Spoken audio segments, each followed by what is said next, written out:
You gotta push the envelope!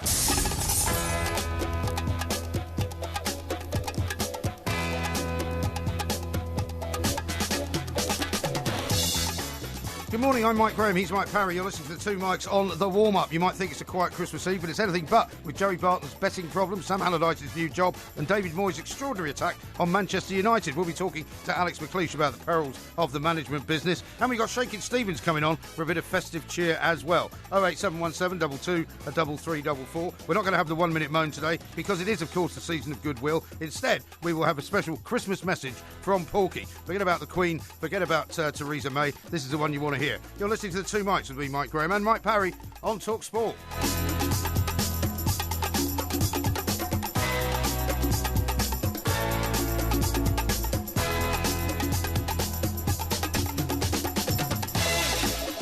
This is talkSPORT. We are the Two Mikes on the warm-up. It is Christmas Eve. We should be wishing you all a very, very Merry Christmas. And I'm here, of course, to wish a very Merry Christmas to my broadcasting cohort, Mr. Mike Porky Parry. Very Merry Christmas to you, Mr. Parry. And a very Merry Christmas to you, Mike. Hope you have a great one. Thank you. Hope the family and your children and everybody are going to have a spiffing time tomorrow, Boxing Day, before we get back in here on the 27th.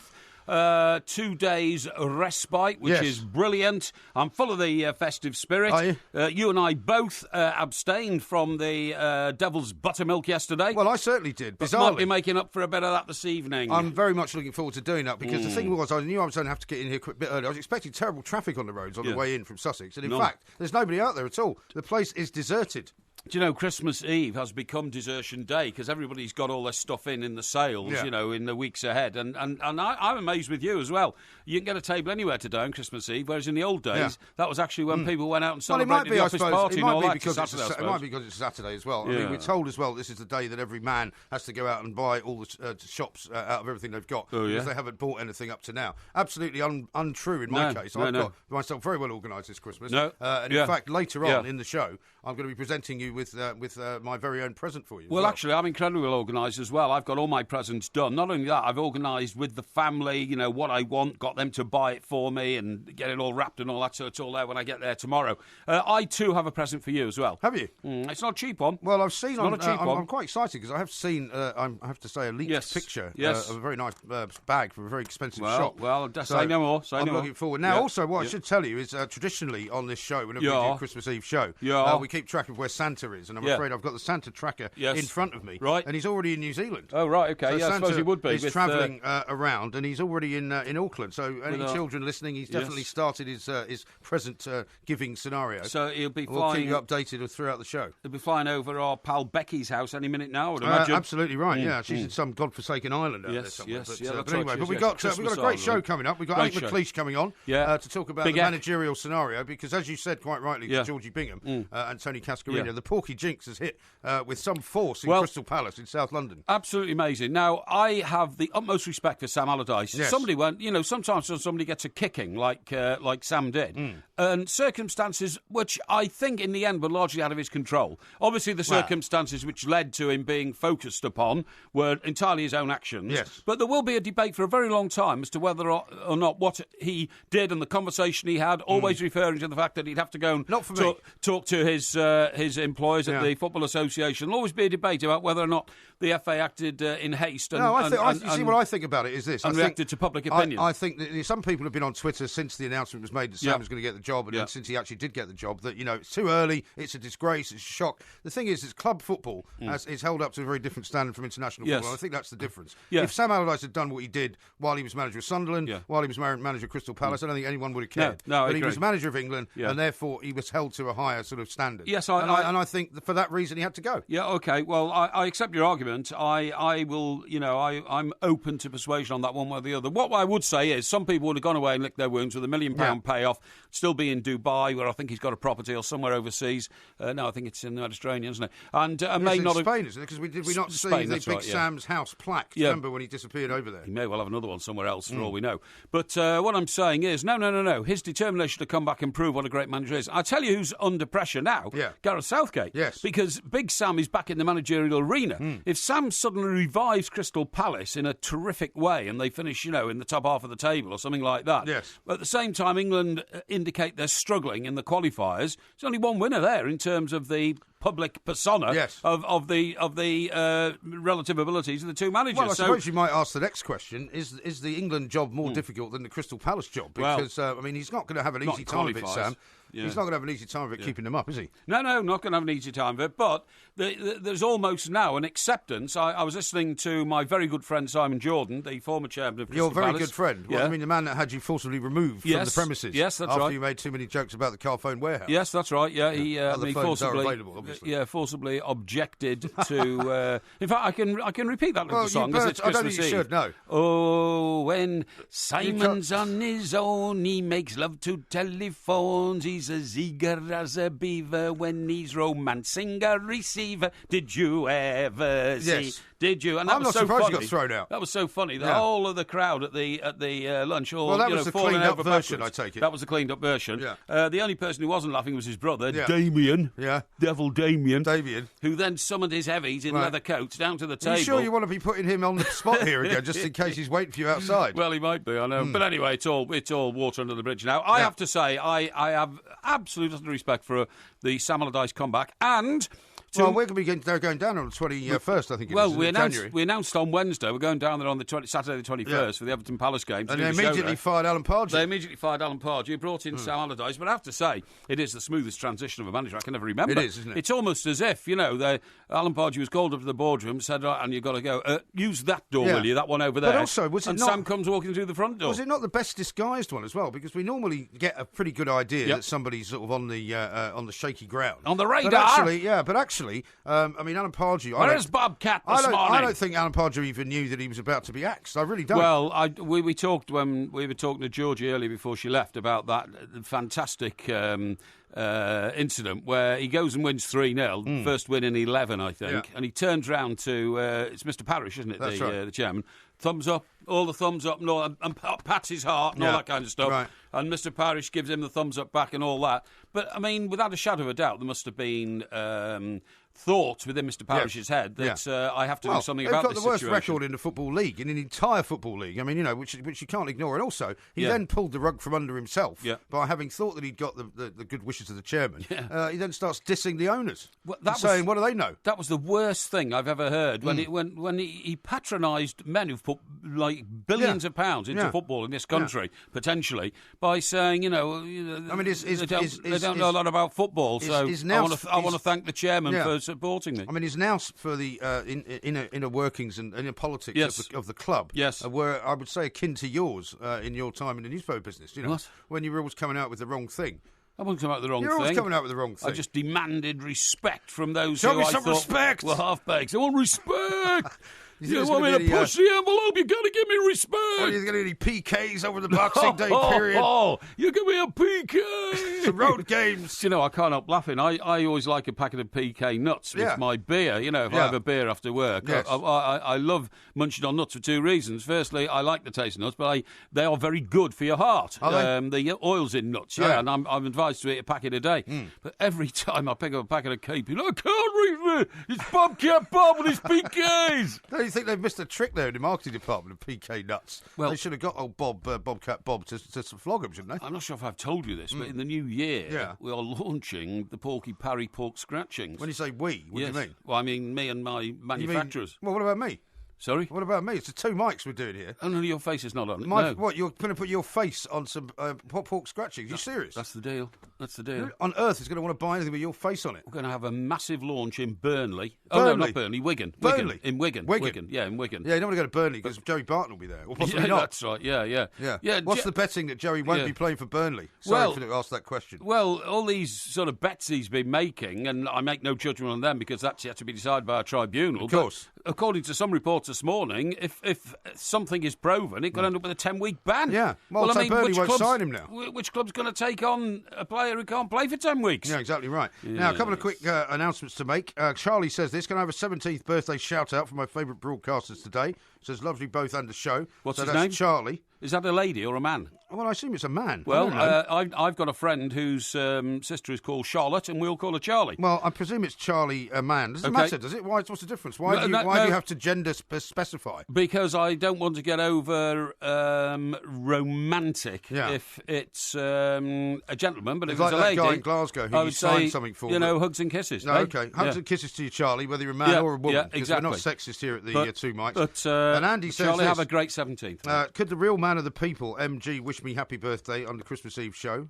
I don't know why he doesn't want you to do it. Sorry, what do you mean? The real man of the people? Well, Where's that come from? Well, I don't know. That's what he says. Porky wouldn't give me a spare kettle for my birthday, he says. I don't know what that means. What? I've got a few spare kettles. But his birthday's on Christmas Day. I mean, anyone who's got on Christmas Day? Anyone who's got a birthday on Christmas Day, you must have all the best wishes from us, because it's very difficult to try and get presents twice. It is terrible. And Dan says this, happy Christmas to you and yours. We love the podcast. Any chance of a happy birthday to my daughter Emily for Christmas Eve? Emily, Emma. That's a terrible song. Emily. That's an awful song. I think it's Emmeline, actually. It's Emmeline, who commits suicide in the song. Oh, she doesn't, does she? Yeah, she does. Crikey. Sorry about that. It's not a song Emily, to sing for somebody's birthday. Do we know how old Emily is? It doesn't say. Right, Emily, have a great birthday, my dear. Hope you have a wonderful day. And remember, bladderation is a good thing, but...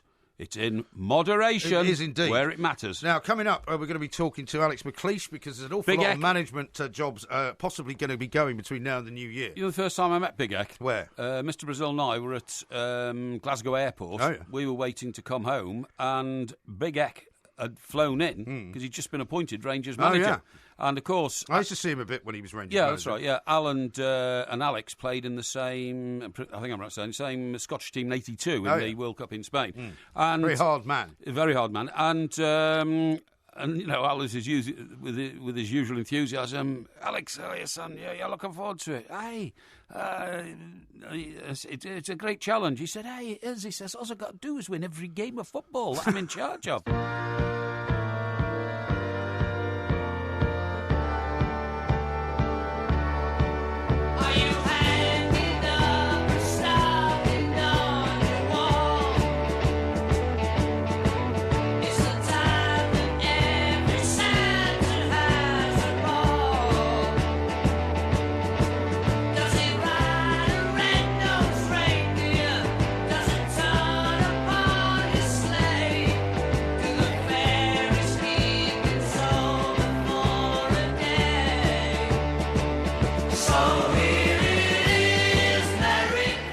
It is Christmas Eve. We are the Two Mics, and it is the Christmas warm-up, of course. We'll be shuffling off after this, not in a bad way, of course, but to our various respective family seats to enjoy the rest of the Christmas weekend. Unfortunately, for some managers, there'll still be a bit of a nervous period over Christmas before Boxing Day comes up.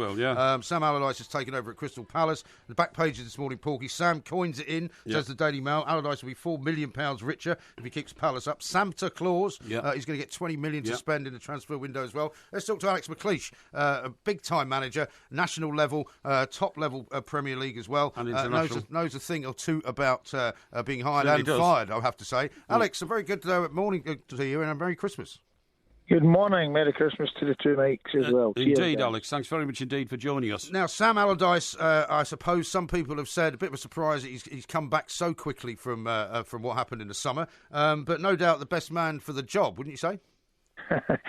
Well, no, to me, it wasn't a surprise to me, because Sam seems to be the go-to man for teams when they feel that they're struggling a little bit. I still felt Palace had enough to stay up, but they've obviously seen enough over the last period that they decided to make that change. And, Sam has virtually got a guarantee that comes with his name. He certainly does. Alex, you've been yourself victim of what I would call boardroom shenanigans. I'm just looking at that image I saw 2 weeks ago of Steve Parish, giving Alan Pardew the thumbs up after a 3-0 victory, the first in 11. But it must have already been underway, the talks, because the transition between Mr. Pardew going out and Sam Allardyce coming in was so rapid. It must have been going on for a while, mustn't it? Yeah, well, I think they must set things up. I don't think it's... it's supposed to be a secret, but I don't think it's anything like that, Mike, to be honest. And they must make contact before, just in advance, just in case. I've had contact before about some potential jobs coming up. Would you come in the last few games and And then all of a sudden the coach get a couple of good results, and then that falls by the wayside. So I understand the way football works, and especially the Premier League, the money involved, and the fickleness of your results, sure, of course. But if you go out that league, then it turns into pretty much a disaster. Sure, absolutely sure. Right. Now, Mike and I used to work in the newspaper business, Alex, as you know, and we've both been subjected to various firings, although he'll deny that he was ever fired, at various points. There's always a moment when you know that basically you're on your way out, whether it's, a look, or whether it's, a phone call doesn't get answered, right, or a phone call doesn't get returned, something like that. Is there a moment like that for football managers where you just basically know that you're for the chop? Yeah, I think so. The horrible thing about it is that other people know it before you. Yeah. People probably within the club. For instance, just give you a wee example. When I went to Villa, and I said at the end of the season, I said to Paul Faulkner, "Look, here's what we need to do to change things up for next season. We've kept you up. We reduced the wages. In my experience, that doesn't get you off the table. It costs you a fortune just to stand still in the Premier League." But when I presented it to Paul, he just looked at me with puppy dog eyes, and I said, "Well, I'll go and clear up my desk." Yeah, and that's it. Now, talking about some of your former clubs, Alec, Celtic and Rangers both playing today. Celtic are now untouchable in Scotland just through sheer circumstances. How long is it going to take Rangers to get back into the ring about the same size as Celtic, and we're going to have, proper competition between those two giant clubs again? Well, Celtic have obviously had a big advantage in terms of the finance and being able to bring players in, and maybe there's been some shrewd signings. Obviously, Dembele, they didn't pay a lot of money for him, but they're paying him a lot in wages, and when you bring big players like that in, you have to pay them the big wages. Sure. So Rangers are still playing a little bit of catch up in that, but anything can happen in an Old Firm derby game, and I would still have a wee fancy for Rangers in this one. Oh, really? The one on the New Year's Eve one is extraordinary, isn't it? The idea they're going to have an Old Firm derby on New Year's Eve. People in Glasgow, the cops in Glasgow are not sure. Apparently, it was picked out by a computer, which just puts the two teams together on what can only be described as one of the heaviest drinking days in Scotland's history. It is a strange day, I've got to say, and a lot of the pubs and clubs are raging, because of the game being on in the Hogmanay, New Year's Eve. That is for you English people. Well, we still consider ourselves British, by the way. Yes. Well, of course we are, mate. Of course we are. But just to do a wee bit of translation for you there. But in saying that, I think that Rangers have had a good little run of late. They seem to have gained more confidence. Mark Warburton's altered his tactics a little bit, and he's getting some great press at the moment. Whereby a couple of months ago he was the devil incarnate, but he's now rode that storm a little bit. But of course, the biggest storm is always the Rangers-Celtic game. No, of course it is, indeed. Alex, what is your theory, please, on why people like Dalglish and, Dennis Law and the sort of Dave Mackays and, the people who used to send down from Scotland who used to blaze a trail through the English First Division, now the Even Premier Duncan League. Ferguson, your guy. Duncan Ferguson. Why aren't there any of those anymore? They were all self-taught, street football guys, and of course, boys' club football at that day was absolutely thriving in Scotland, and it was a big institution, and I feel that in Scotland we have to try and salvage the relationship between the boys' clubs and the powers that be. I really believe that can help a small nation, not so much in the Premier League or some of the bigger nations, but certainly in Scotland, I feel that we have to harness the young kids. There's kids being told at 9 and 10 that they're not going to make it in the game. How can you say to a kid at that age that he'll never make it? Yeah. If that was the case now for me, if I was just starting, I wouldn't have made it because I developed late, and I signed for Aberdeen at the age of 17 when a lot of my pals were in S forums, at 13, 14. Yeah. Yeah, I mean, it's amazing. Your pal and mine, Alan Brazil, I think he still holds the scoring record for Celtic Boys Club. But he actually chose to go elsewhere because there was so much competition in those days amongst youngsters who were going to be great footballers. That's right. Celtic, his beloved, they have fantastic players, and Alan probably wasn't going to get a look in there, so he chose to go down south, and he made a great name for himself, and he was a smashing player. I mean, I played against him at the boys' club with Celtic boys' club. I played for Glasgow United, and we had some great tussles together. Wow, brilliant! Absolutely. Brilliant. Just one final thing before we let you go, Big Ek, because astonishing story in some of the papers this morning from David Moyes, who's given an interview talking about his time at Manchester United. How he said, he says he's not bitter, but he talks about being sort of led down the garden path. He thought he was going to sign Ronaldo, Gareth Bale. He thought he was going to get Cesc Fabregas. He thought he was going to get all these players who never turned up, and he ended up just getting Fellaini. I mean, normally managers don't talk about their time at other clubs like this, do they? No, normally you would just let it go and go forward. But I guess Davey will be feeling a bit raw about the Manchester United experience, and he feels he has to get it off his chest. And hey, that's normal, that's human, and it's great reading for everybody that wants to hear the story. It certainly is. Absolutely right. Well, listen, have a wonderful, Alex, thank you very much. Wonderful Christmas. Are you back up in the old country for Hogmanay, Alex?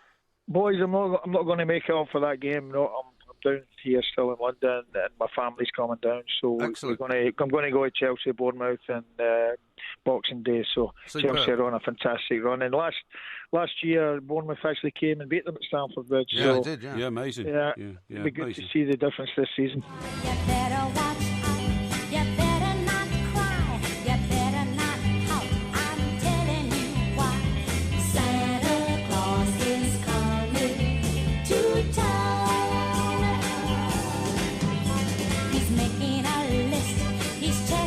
Right, now then. I have to say, we get a lot of grief on Twitter from people saying it's not PK nuts, you plank, it's KP nuts. KP, well, it's not thing. PK. No, it's not PK. Push it's the envelope. But, kick penalty. I think Bob would be into that world. We kick penalties. He would. And one more final birthday wish from Mark for his wife, Alison. So could you please wish her a happy birthday during the show? Alison, have a great, great birthday, my dear. And remember, bladderation is okay in moderation. In moderation, exactly. Now then, right. I want to tell you about a new sport which I'm thinking of taking up. You won't believe this. It's axe throwing. Axe throwing? No, I'm not joking. Really? And guess what? It's already established in this country, but now they're taking a stage further. Right. They are looking to have a drinks licence. Right. In the next axe-throwing club that they open. Where does this axe-throwing go on? This axe-throwing at the moment goes on in Whitechapel in London. Oh, yeah. What happens is... Whitechapel's a great area, but it's not known for its axe-throwing, is it? Whitechapel, of course, is famously the lair of the Yorkshire... not the Yorkshire Ripper, sorry, he's locked up in a jail. You mean Jack the Ripper? Jack the Ripper, yeah. River Street. River Street and all that kind of stuff, Was it also not the lair of the Crays as well? Where it wasn't so much axes they used as swords, wasn't it? That's right. The Blind Beggar was where George Cornell was shot through the eye by one of the Crays, and they later jailed. They used to like to use swords, didn't they, to terrorise people? All sorts of things. I read a terrible story once where they cauterised a man's eyeball because he offended one of the Crays' nephews in some nightclub or something, But anyway, the first British venue opened by the Whistle Punks Urban Axe Throwing Company. Oh, yeah. At Whitechapel, East London, bills itself as like bowling plus extreme darts on speed with a bit of danger. And what you do is... How is it anything like bowling? Well, bowling, you use a nice ball which you roll slowly along a very smooth surface. Because it's a bit like, think of darts, right? You have a length of ground between the board, the axe board, and the axe board is 3 circles, by the way, and you have to get it closest to the bullseye, just like darts. It's much bigger, I presume, than a dart ball. Much bigger, much bigger, and it's made of wood, obviously, so that the axe, thumps into it and stays there. Right.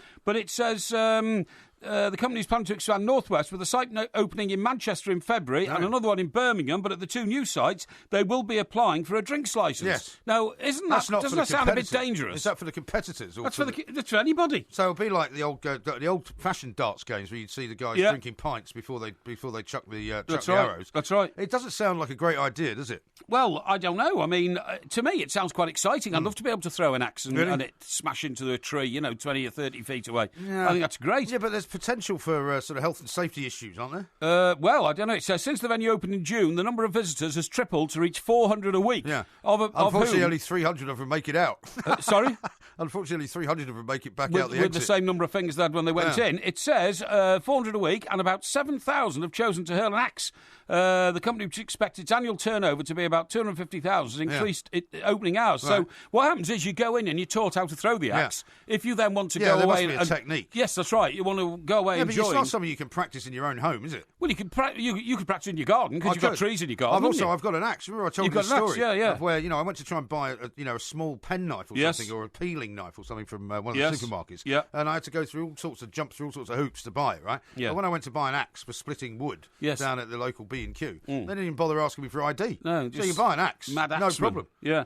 Anyway, it says here, the spokesman for the company said that the company will not allow drinking while throwing. Well, yes, thank you goodness for that. But what about drinking before throwing? Yeah. So he goes on to say, staff will keep a close watch on the players. Oh, really? Yeah. Oh, you can tell a bladderated axe thrower, can you, from a non-bladderated axe thrower? Maybe the next time you come down to Sussex, we can have a bit of a practice. A bit of a practice, I agree. chucking a few axes around. It's impossible to prevent people from drinking beforehand, he said. Yeah. We can only ask that they are fit to throw and they aren't intoxicated. Yeah. Well, I see this as a check on that. Maybe they give them a sobriety test. I see this as a future Olympic sport for Team GB. It's the sort of thing that the Brits would be good at. Hey, I've just found out something. Yeah. Over Christmas, you could actually take it up. Guess why? Go on. Jeff Owen, manager of 1066 Target Sport in Hastings. Ah, there we are. Right? It's real close to you. Which also practices crossbow, archery, knife and shovel throwing.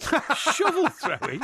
What's that? I've no idea. What's a shovel throwing? Throwing a shovel, I suppose. Good God. Sounds like a euphemism for something. He's saying hurling an axe is very popular because it's so unusual. Yeah. He said it's addictive. You say to yourself when throwing axes, just one more go. It looks easy until you have the axe in your hand. Partly it's the adrenaline rush. It's exciting. It's got a competitive aspect. Underarm throw, one axe in each hand. It's something you can get better at. So you're throwing them underarm before they teach you how to hurl them. I'm not but sure. I mean, you remember old Bowie with his Bowie knife, don't you? What was his name? David Jeff. Bowie? No, Jeff Bowie. It was Bowie, the guy who invented the Bowie knife. What was his first name? Was it Jeff? I don't know. Jeff Bowie? I don't know. You know what guy I'm talking about. Yeah, He was at the Alamo. Yeah. He was the guy at the I Alamo. think it was Jeff. Davy Crockett. Davy Crockett, different guy. And Jeff Bowie. Jeff Bowie. I'm sure it was Jeff. They were the two most famous. I was say his name was Brian. Eh? Brian Bowie. Brian Bowie, was it? I thought I've no idea what his name was. But anyway, have you seen the time? What I'm saying is, it looks dead easy when Alan Ladd is playing, Bowie or... Was it Jim Bowie? Jim Bowie. I think it could have been Jim Bowen. Jim Bowen. That was Jim Bowen, Bullseye, wasn't it? Yeah, that's right. It was, anyway, yeah. That's enough about that. Frosty the Snowman was a happy, jolly soul with a corn cob pipe and a button nose and two eyes made out of coal.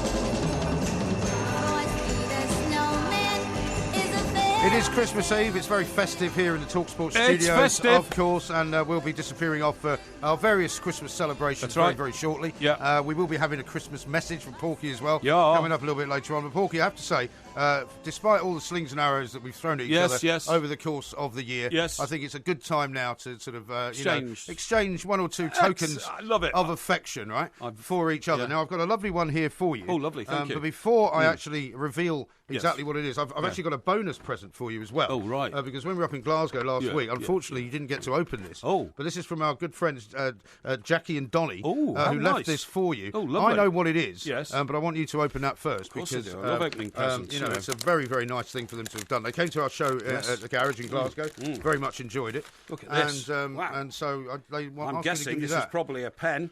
So look at it. I'm opening it. Yeah. Oh, it's a Parker. Is They're it? my favourite pens. Is it? And I love pens. Yeah. Oh, thank you so much. You don't have a great pen, you see, but I do. I've got thank lots of you, great pens. thank you. That's brilliant. Yes. Oh, any more presents for me? Yes, I've got one here. here. Oh, right, okay. Now, this one has been given to me by my children, children, that's so nice. Because I want you to open you can open the card and the present all together. They saved up to buy this, Fantastic. They're pocket money. They've been, they've been emptying the dishwasher, washing the Yeah, car. go on, give it to me. Calm down. Yeah. And Oh, so lovely. they've put their monies the best they could together. It says to Porker Parry, so I'll open that and see what that says. It's very, very kind of them. Thank you ever so much, boys. That's jolly decent of you. I say, you didn't inherit your father's meanness, did you? Oh, it's a brilliant picture of your two lads and Ziggy the dog. Yeah. Dear Mike, Merry Christmas. Thank you for the shoes. They were the shoes that I gave them when they came in. Thank you ever so much indeed. And now this wonderful present. I'm going to open it right now. Yeah. I'm so excited. They even wrapped it themselves. Well, it comes in a lovely silver bag. Oh, a lovely silver bag. I can have a silver bag, please, because what I normally do is I use them then to give somebody else a present. You know what I mean? What? Are you? You know, No, don't do that. Yeah. Oh, I'm look at already this. listening to this, you golly, know. this is fantastic. It's a beautiful box of Thornton's chocolates. There you are. Thank you so much. I love chocolates. I love Christmas chocolates. Now, because you can see they're already wrapped. Now, I don't want Yes. you passing that off to anybody Oh, else. you're joking. That's going nowhere except my mouth. Is Don't it? worry about that. I Right. love that. I'm going to sit I'm not down in worried front of about the telly probably this evening and have those. Yeah. Now, anyway, listen, I've pushed the boat down a bit for you. Have you? You've had so much trouble this year with Yes. shirts. Look what I've done.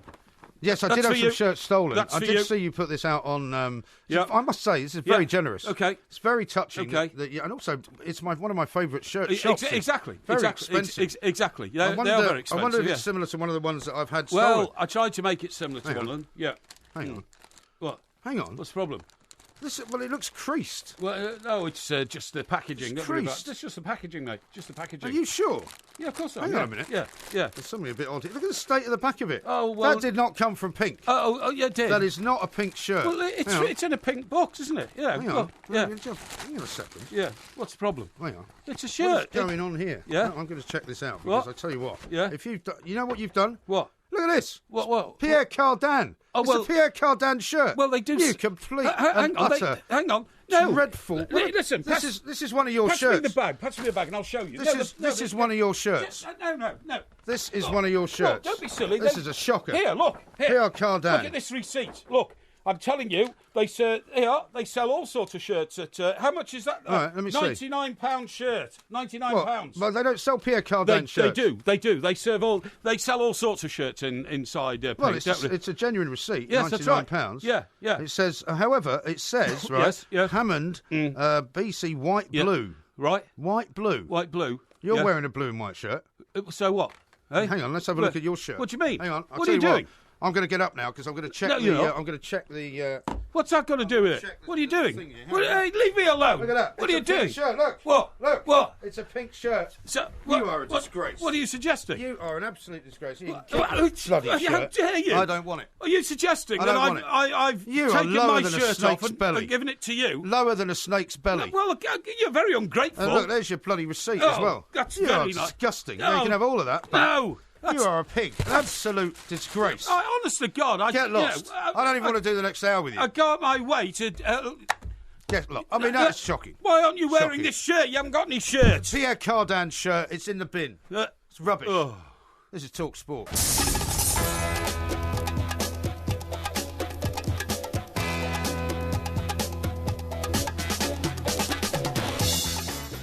Good afternoon, I'm Mike Graham, he's Mike Parry, you're listening to the two mics on the warm-up. It is, of course, Christmas Eve. I have to say, though, the season of goodwill has taken a bit of a turn for the worse after I've been presented with a second-hand shirt, which Porky has taken out of his laundry basket by the looks of it. He's worn it about 28,000 times. The one good piece of news I can tell you, though, is that as a result, I can now reveal the size of your actual shirt, which I may or may not do between now and the end of the show. What we will see very shortly is a video of the disgusting trick that I was just played upon by Mr. Come Parry. off it, man. I'll get you a Christmas present. Man that I've known for the Calling me best part, disgusting. That's best a bit part over of the top. 30 years. I give him a present for my children. They've saved up their pocket money. He gives me a second-hand shirt. What a snake. This is talkSPORT.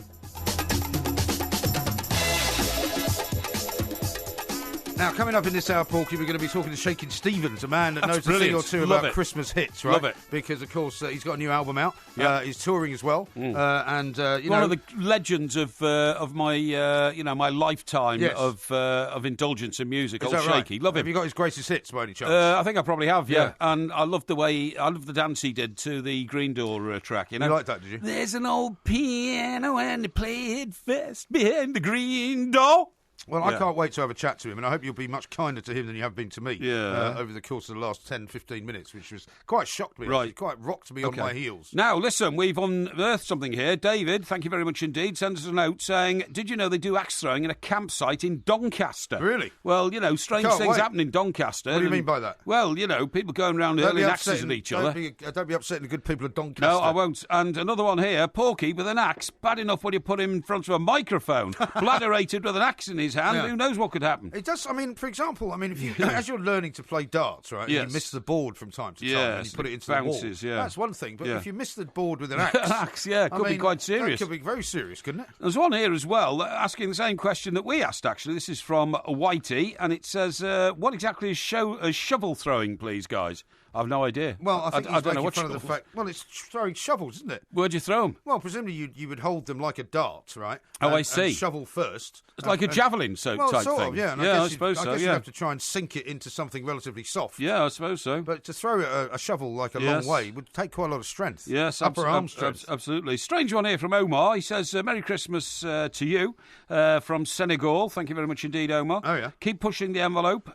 Keep pushing the envelope. Hopefully next year I'll be welcoming Porky for his solo short swim to Brazil. I don't think I ever said I was going to swim the Atlantic, did I? Well, no, In but fact, you were I mocked making the fun of that guy who's now given up, by the way. He gave up He's after now about- also been some sufferer of the Porky jinx because you said that he was a half-baked for even attempting Of it. course he was. Gave up after about 3 days, I think. Yeah. So Right. I'm not sure but I think you said you could do it, basically. I think that's why people... I say anybody could do it. If you've got a boat alongside you and you just swim for 6 hours a day, that's just like swimming in a swimming pool down your local baths, your municipal baths. Baths. And going every day for a year or something. Absolutely Yeah, right. yeah. Now, do you know if you were in somewhere like Slovakia, and you and I have spoken Yes. about this in the past, Yes. where Czechoslovakia was broken up into Slovakia and Yeah. the Czech Republic. Yeah. No other countries at all. Yeah. Do you know what you'd be eating for Christmas dinner? No. Kapusnica. What? Which is a thick sauerkraut soup Yeah. with fried carp. Yes.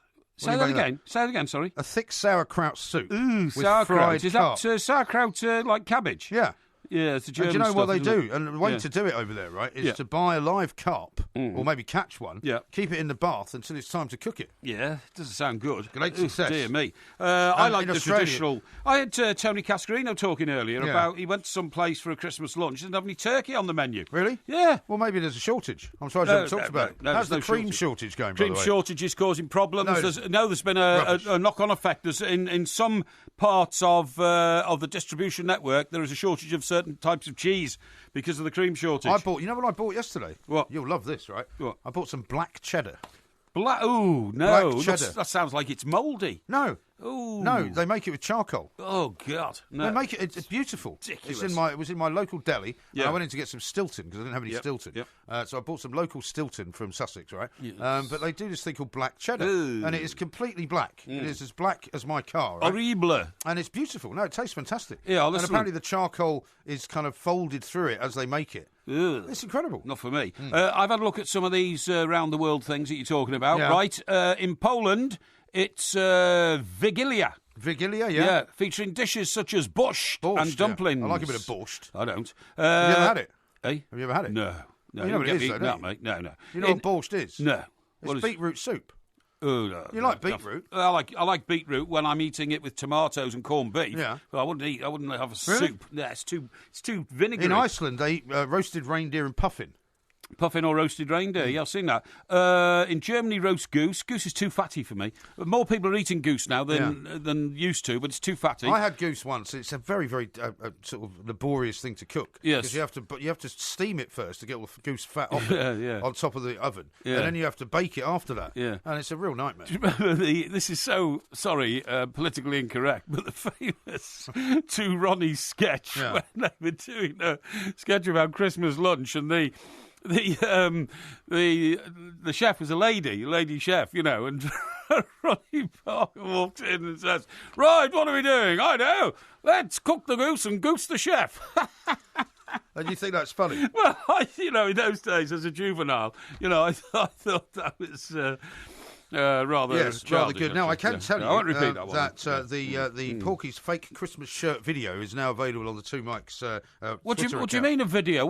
I didn't know that was being filmed. Well, it was being filmed because I thought it would be a nice video to share with our millions of And fans. your children, of course, And and my all that, children yeah. would like to see Yeah. how you reacted to me giving out that very nice, My God. their very nice present to you. But sadly, Yeah. you've let everybody down by coming up with this sort of ersatz fake Do you know shirt. what they have in Peru for Christmas lunch? What do they have in Peru? Just a load of hot chocolate. Hot chocolate? Yeah. Oh, that's all right. Don't know why. I don't mind that. Yeah. Hey, did I tell you the weird thing that happened to my car yesterday? No, Not tell yesterday, me. it was Tell on me what Friday. happened. After we finished the show Friday morning, Yes. I popped home to pick up my 25-year-old aged beef, which yes. it turns out is 25 days. 25 days. aged. That'd be the case. Somebody was rather amused, actually, sent Yeah. me a thing saying, have you picked up your 25-year-old aged beef yet? That's right. You'd be walking out crawling Borough with Market, maggots. followed by a swarm of flies. That's right, yeah. I can rest assured, Yeah, it's 25 days old. It looks tremendous, by the way. Yeah, okay. Anyway, so I'm driving down, as per usual, down to Sussex. This is in the Chelsea tractor. In the new Jag, yeah, it's very nice. And I thought I'll just open this. I'll open the window, have a quick fag as I'm going down the A21. Yeah. Right.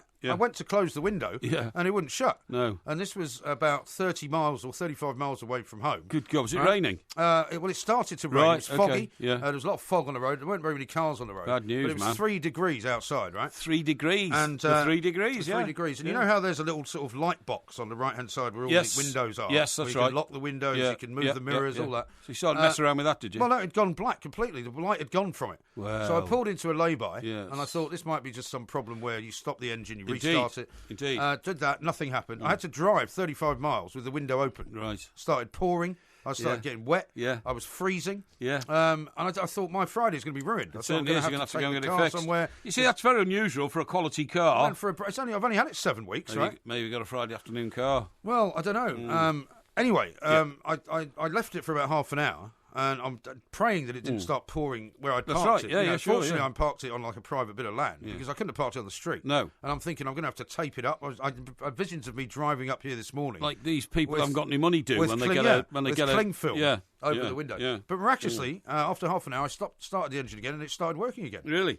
And I rang Jaguar, and they said, "Oh, we can't explain it. Yeah. If it Can't happens explain again, it. by all means, bring Mystery, it in." but it's all right now, is it? But it's fine now. Okay. What about the other wreck? Have you gotten to that yet? No, but I'm going to do that next week. Oh, you're going to do it next week. Because did I've you got get a the WD-40? No. Why not? Because that's not going to make any difference. Of course it I'm is. gonna That's the way to do it. I'm going to get the breakdown people out. I'm going to get them to fire up the battery. Yeah, And yeah. I've got to get I know the Yeah. guy. I've got the number for the guy who wants to buy it. Yes. Who lives next door. Yes. He's going to come round. He's going to drive it around, and hopefully he's going to give me some money, and that'll be the end of that. That'll be the end of that. Do you think David Moyes has done too much moaning? I think he has. Do you? I think he's very unwise Yeah. in this day and age to go on about Sir Alex Ferguson. See, I always said I at like the time, Davey, though. Dave's a good man. I know you like Yeah, him, yeah. but I don't think he's Good going to man. make very many friends at Manchester Always. United. Well, he's he's basically not saying interested he was in let making down. friends. He was let down massively by Sir Alex Ferguson, which I said he was sold a pig in a poke, basically. Yeah, as yeah. we say in Scotland. Yeah, He yeah. was told he was going to get Ronaldo back. He was told he'd have money to buy Tony Cruz. He was told he was going to get Cesc Fabregas, and all he ended up with was Marouane Fellaini. But I tell you what, I was about to say to you, the guy who comes out of this so badly is Marouane Fellaini, because what he's saying is, you know, I was told I was getting Tony Cruz. It was agreed in the summer. I'd agreed it with Tony himself and his agent. I was told I was getting Gareth Bale. I felt all along that Gareth Bale was a Manchester United player. Ronaldo. Sir Alex always said there was a chance Ronaldo would come back. And as for Cesc Fabregas, we thought we'd get him right up to the last minute. And what did I get in the end? Nothing. Marouane Fellaini. Marouane Fellaini. And he's dismissed I mean, he Marouane didn't even Fellaini get as Leighton not Baines, just second best, but third, fourth, fifth, and sixth best. Do you know what I mean? I know. Poor old Marianne will never recover. Yeah. I know. Marianne with a shaky hand. I mean, Yeah. but what on earth is he doing talking about this? I mean, he's going to Manchester United, right, with Yes. Sunderland Yes. on Monday. And, you know, it's not the best time. I mean, they didn't like him much there anyway. Do you Yeah, remember? but They I flew admire over his the fighting sta- spirit. I Well- admire his fighting spirit. He's not going there, you know, with any sort of, you know, he's not with his head hunched and saying, "Oh, I'm sorry, I let you down." He didn't let anybody down. He doesn't think, and he's had to explain why he wasn't able to do at Manchester United what he wanted to do. Well, I think, you know why I think he feels a bit bitter, even though he's saying he's not bitter? Yeah. It's because a couple of the papers this morning have put the record of David Moyes next to Jose Mourinho That's right. at Manchester United. That's right. And it's not that different. No, to I be agree. It's fair. about the same. The difference between Moyes' team and Mourinho's, though, was that Moyes' team was getting worse. Yeah. Whereas Mourinho's is obviously getting better. Yes, that's right. And also, if you put him next to Van Gaal's record, Yes. it's not much better either, is it? No, I totally agree. I mean, he says here as well, and, you know, you have to have some sympathy for this position. I believed I had longer. I didn't believe I had to do it in just 9 months or even 12 months. I was given plenty of reassurances. But I think that whoever took over from Sir Alex would have found it incredibly difficult. There were top players coming near the end of their careers who had to be moved on, and that's not easy. People would now see it has taken a while for Manchester United to start to get back to where people see them and where the club would like to be. And, you know, a lot of that's right, you know. I mean, I think the problem was, because I heard about this even before it happened, he was literally out shopping with his wife when he got a phone call from Sir Alex Ferguson who said, "Do you want to pop round?" Because they live very close to each other. But this wasn't the first time they'd had the conversation either, they've been friends for years. Yeah. I mean, Everton had done a lot of business, remember? Phil Neville went to Everton, 6 years beforehand. And Wayne Rooney, of course. Club captain Wayne Rooney and all that kind of stuff, absolutely right. So there was a big understanding between the two clubs. But he said to his wife, "Listen, I'm going to leave you here, love. I'm going over to see Alex, because he lived, in that Cheshire sort of golden triangle." Yeah.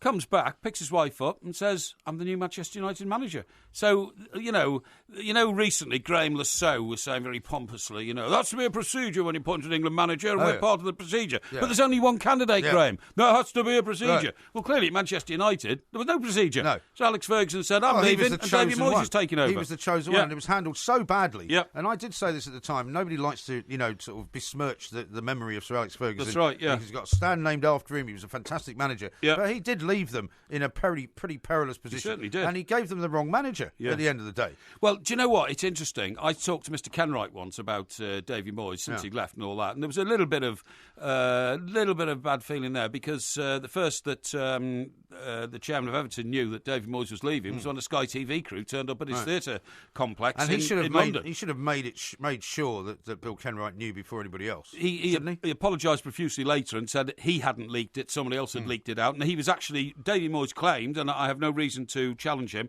that he was travelling to London to see Mr. Kenwright to actually give him the news and tell him what was happening. Right. But it leaked out, and somehow Sky got there first, And it can leak out. There's an awful lot of people involved in the appointment of a new manager to Very Manchester hard United. to keep things secret in this Yeah, world. but nevertheless, that didn't make it any easier for Mr. Kenwright, who'd supported him through thick and thin. And one time, I think Mr. Kenwright was in here, actually, and he was talking about Everton's prospects. I think it might have been prior to the Cup final in 2009 or something. Yeah. And he said Davy Moyes could manage Barcelona. Davy Moyes could manage Real Madrid. I mean, he had huge faith in his abilities. Well, he did go to Spain. To run big go very clubs. well either. Well, but again, I admire Davy Moyes for getting up off the canvas and saying, right, let's get out there, and that was the only opportunity at the time. Well, we shall I see. admire these guys who get, knocked to the floor. What's that song again? I get knocked down, but I get up again, and you're never going to keep me down. Chumbawamba. Chumbawamba, yeah. They're good people because they threw a bucket of ice cold water over a politician. John Prescott. Just happened to be the lardy John Prescott Two at the time. Jags. Two Jags, Yeah. John. That's right. Robbie yeah. says this, hey, Porky, at least you've got a gift for MG. His kid's paid for your gift. Where's his present for you? Yeah, exactly. Well, are you seriously suggesting that a man who gave me a second-hand shirt that he's worn, hasn't even washed, forced into It is a washed. packet, How dare you? Forced into My a packet. housekeeper. You forced it into a packet to Well, make it look like a pink no. shirt. If it was mine, my housekeeper would have washed it. I would never have given you a dirty shirt. Don't be silly. It was washed. Yes, it was. Well, yeah. there you go. You're giving yourself away now. Yeah. Go to the Two Mikes Twitter account and Two Mikes TV on YouTube and watch the appalling gift that I've had to receive from Porky.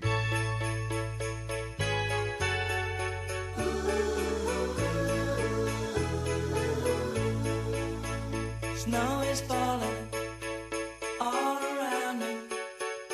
Children playing, having fun. It's the season, love and understanding. Merry Christmas, everyone. Time for parties and celebrations. People dance. This is a great song, isn't it? It's one of the great Christmas songs. I love it. It's great. You know, there are some Christmas songs that you can always hear every single year. Yeah, and I have to say this is one of them. I get fed up now with Slade's song, honestly. I can't Slade's listen one, to that anymore, hardly. Yeah. And I'm considering I'm a Beatles, huge fan. They never did a Christmas song, did well, they? I mean, Paul John Lennon McCartney did one, simply having a wonderful Christmas Oh, time. yeah, but the Beatles didn't, though. No, they didn't. No. Oh, well, John Lennon did War Is Over, didn't Well, I he? know. I said the Beatles Yeah, did. yeah, sure. Anyway, the man who is responsible for that song That's that you right. love, Shaky Stevens, Yeah. is on the show right now. Can you believe that? Excellente. Shaky, a very good afternoon to you and very Merry Christmas. And the same to you, Mike and Mike. Thank you very thank much you very much indeed. for joining us. Now, that must bring back a lot of memories. I mean, when you Indeed. hear that song, does it take you back to when you recorded it? Does Oh, it, God, does yeah. it astonish you? 84 was a long time ago, Was yeah. it really? 84, that's brilliant. Blimey. That Slade one I just mentioned, Shaky, they tell the story about how they did it in a studio in New York when it was 91 degrees in the summer. How far ahead did you have to plan yours? Well, I didn't write the song. A guy called Bob Heatley, the Scottish guy, he wrote it. And He did. I think he did that started out in March. Oh, I see. Yeah. Then we towards the end of the year, I heard it. I thought, this is Great. It sounded like a number one, really. Yeah, and, it did. So we held it back because there was the Band-Aid and released it next year because we knew it wouldn't. That was very sensible of you. Very, very sensible. Yeah. A long way, but it was worthwhile. Now, without wishing to pry into your private sort of finances, does it look after you on an annual basis when it comes out every year? Well, it looks after Bob Heatley. He's the writer. Yeah. Right. In that case, we'll stop plugging that, Shaky, and talk about your new album. Tell us all about it, please. Well, the new album is called Echoes of Our Times, and it's about my ancestors. And it's a very personal album to me. And I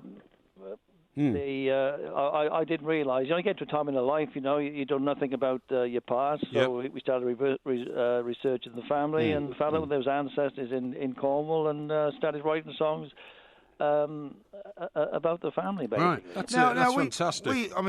Rightly or wrongly, we've always assumed that your background was in Wales, Shaky. So have you discovered that that's not so true as you thought? The guy with the heads that lives in Cardiff, Yeah. That's about it, really. Yeah, but there's a very close connection between the Celtic background of Wales and Cornwall. Are you a big Poldark fan, for instance? Yeah, we started doing the family research before Poldark. Right, okay. And you found out that the Why tin would you mines... think he'd be a Poldark fan just because he's got a connection to Cornwall? Well, because if your family's in Cornwall and you see a series about the tin mines as they were then when they were operating, they're all closed down These now. are copper mines he was involved Oh, well, the same thing. Copper, tin, whatever. Tin, yeah. But anyway, is the album out, Shaky? Yes, it's out, yeah. Great. And I'm on tour in April and May. I'm doing Scotland, England and Wales. Ooh. Really looking forward to that. Yeah. 34 dates. Wow, and, that's brilliant. Can't wait to get out there. I see you're ending a tour in Hastings as well. Are you playing the White Rock Theatre down there? Yes, we are, yeah. Oh, yeah. That's a great place That's to just go. up the road from where it's not far from my me. colleague... I might come down to see you. Now, That's right. is it hard to go back on the road after all these years? Not really, no, not really. I mean, I have been before in Poland and stuff like that, other territories and that. And I'm really looking forward. Forward to doing songs off the album. We will do some of the hits, but not all of them. Because that's the great thing, isn't it? There's There's always a pressure to do the greatest hits that people want to hear, as well as the fact that you want to tell them what you're doing now with this new album, Echoes of Our Times. Yeah, absolutely, yeah. And you combine the two. Shaky, you'll remember your dance routine for Green Door, right? It's one of your big hits as well. Can you still do that up on your toes and all that? No, I don't do that. I present myself in a different way now, basically. And if I do, I did Green Door as in a kind of an acoustic set, and we used mandolin, stand-up double bass, and just a snare drum, and I sing it differently now, Right, okay. And do you find that your fans have grown up with you? They don't expect you to be tiptoeing around in tight trousers anymore? Yeah, that's right. Yeah? Yes, I think they have, yeah. I mean, in the very early days, there was... Because in the early days, there was no. There was only the Saturday morning shows, the kids' shows and things like that. So they grew up, and their parents used to bring them. So they're certainly grown up now. But with this new album, it's brought in a different audience. It's more of a muso thing as well. Sure. That's created here as well. Okay, so you're getting new fans as well as those who've grown up with you. I mean, you go to a Stones concert these days, and the average age of the fans is about 50. So clearly they've got new fans, or otherwise they'd all be 70. That's right. Yeah. I mean, what would you say? I'd say the age group of mine now is about 20.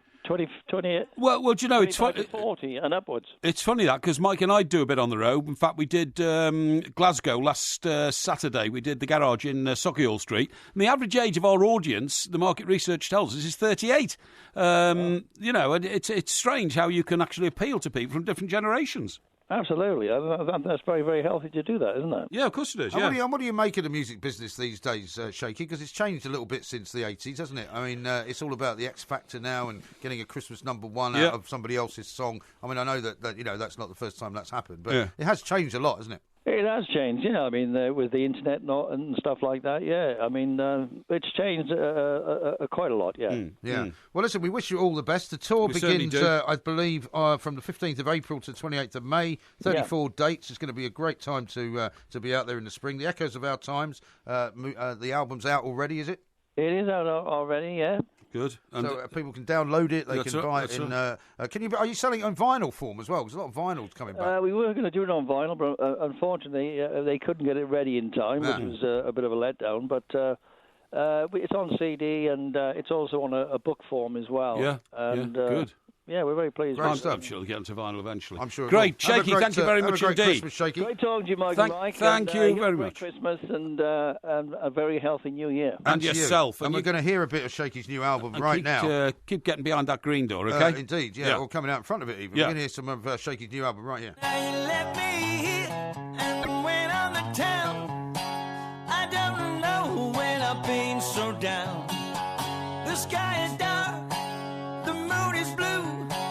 I don't know what I'm gonna do. Feels like I'm falling down into muddy water.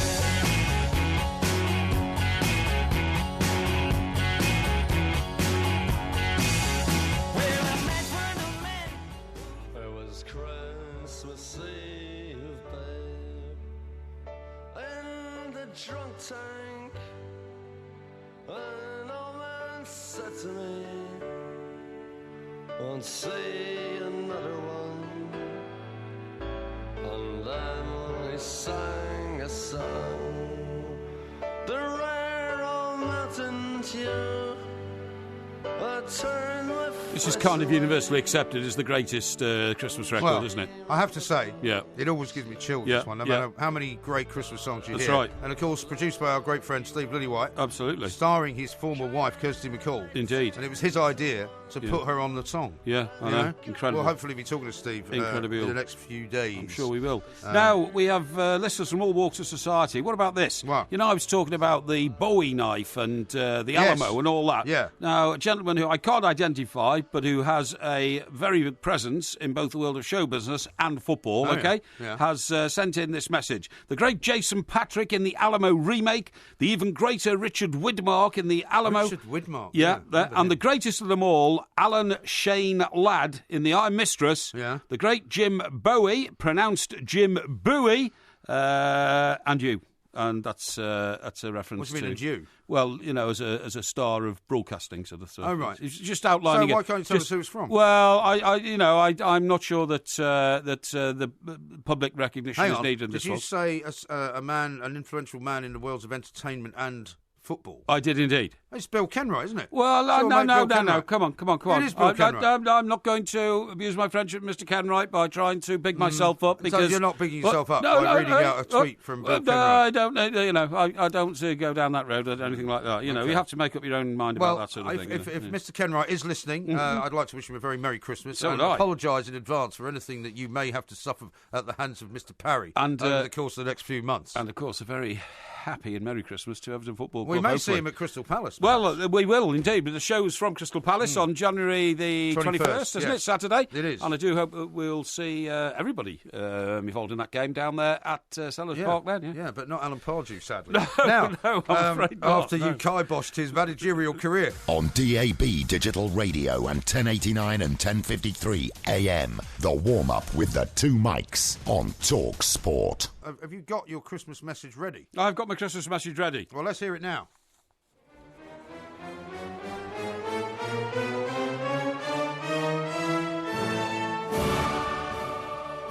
My children, my flock, my followers, my listeners, It's not Padre Parry again, is it? those who look to me for leadership. The Christmas message this year from Porcus Parry starts with the abolition of all cycle lanes in this country. The super cycle highways will be dug up and replaced with roads. Those are the things that cars travel on so that we can get the economy re-stimulated and not have town centres reduced to a standstill and buses pumping filthy pollution into the air because they've got nowhere to go. Even the bus lanes are crowded because some of the bus lanes are shared by the cyclists.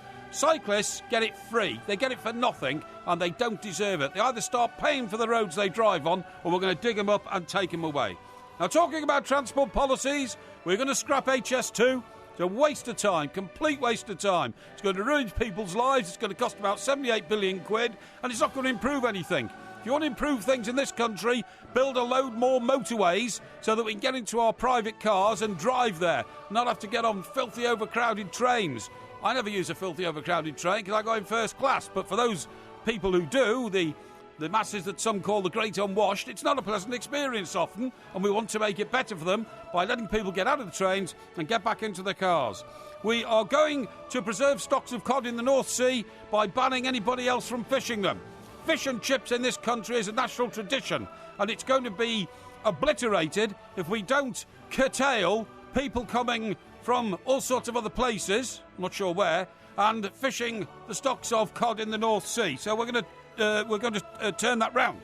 We are going to pull down and close the bridge to the River Skye. The River Skye the Isle of Skye. The Isle of Skye. There's no river called Skye. The Isle of Skye. We're going to close the bridge to the Isle of Skye, and the reason why is because the Isle of Skye should be a mystical, magical location on the other side of the water, with the mist spinning around. We should not have a bridge to get over there. There's going to be a football tax of 5p per person who goes into a football ground to raise money for local communities. The reason for that is there is a terrific amount of money in football. It's centred far too much on one group of people. They are the players. They deserve every penny they get for their talent, but 5p per person who goes into the football ground can be passed on to those players, or those players can actually volunteer to pay it, and we'll make a load of community schemes. So much more of this? Just one more. We're going to revise. I never make it to the end of the Queen's message either. We're going to revise the welfare state. Oh, good. There's a chap near me who's got a wheelchair, but it's not an electric one, and when I see him, I feel duty-bound to push him up the hill to his home. Yeah. It's very knackering, and it takes up a lot of my drinking time if I happen to pass him when I'm on the way to the pub. So I want him to have an electric chair, and I'm going to start a campaign to get him one. Electric wheelchair. Don't mean a wheelchair. Electric wheelchair. Give him an electric chair. Yeah, sorry. Yeah. Oh, that's not your new. That's not your new policy. No, I meant an electric wheelchair. Gracious. That's right. Yeah. And it's a shocker. And what I'm going to do is I'm going to take money off some lazy bums who are professionally unemployed and professional malingerers and give it back to those who need it, like my pal with his wheelchair that's not yet motorised. Yeah. It will be in the future. Thank you. That is the message from the Porkers Parry for 2017.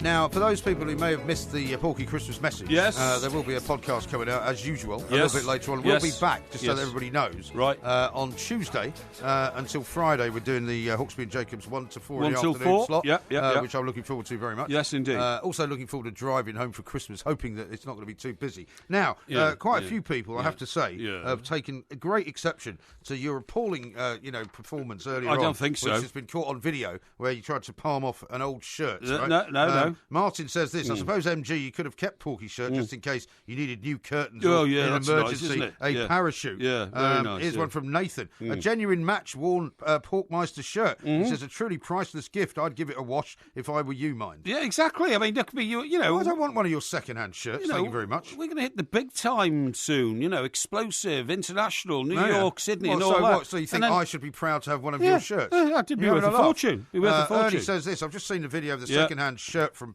Porky. Disgraceful, Porky, you bloody cheapskate.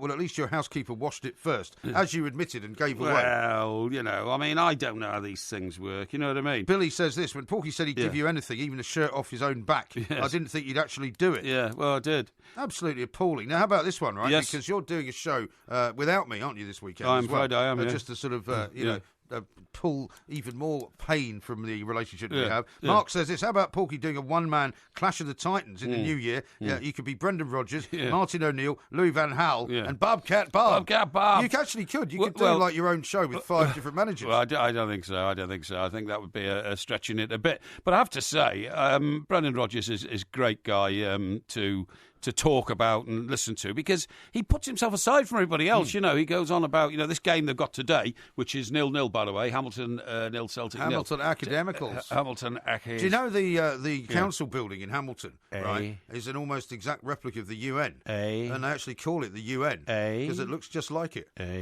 Except it's not much like the UN around Hamilton, I have to say. No. But anyway, he was talking about playing on this plastic pitch today, and he was saying, I've never seen a good game of football on a plastic pitch. It's another challenge to me as manager and coach. The great thing that he manages to do, as a manager and coach, we have to be very professional and get into the game in the way that we can dominate as we have done. I mean, look, Brendan, you're a great guy and you're doing a great job, but you're in a one-man league, man, and to keep referring to yourself as, as manager and coach, as if we'd forgotten you're a manager and coach, Hang on, his great strength, is it not, though, is that he manages to make every single game sound like he's playing Real Madrid. He does. I mean, he's playing Hamilton, right, who are at the bottom, the second bottom. Well, they beat Scottish the bottom Premiership team last week 1-0 at Celtic Park, and he said, of course, teams like that come here to this gigantic stadium to defend and make sure they don't give anything away. In each game, as manager and coach, I have to regard as a new challenge. Yes. Let me give you Hamilton's record thus far. Right. Played 18. Won 2. 1-2, that's right, Drawn 10, lost 6, 19 goals for, 25 goals against, 16 points. That's right. Celtic have played 17.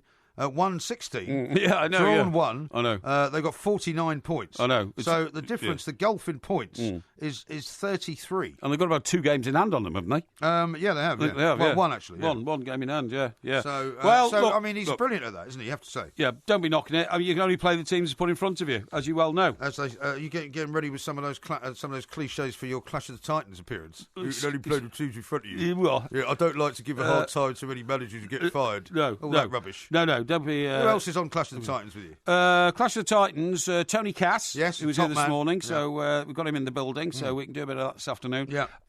Who else is...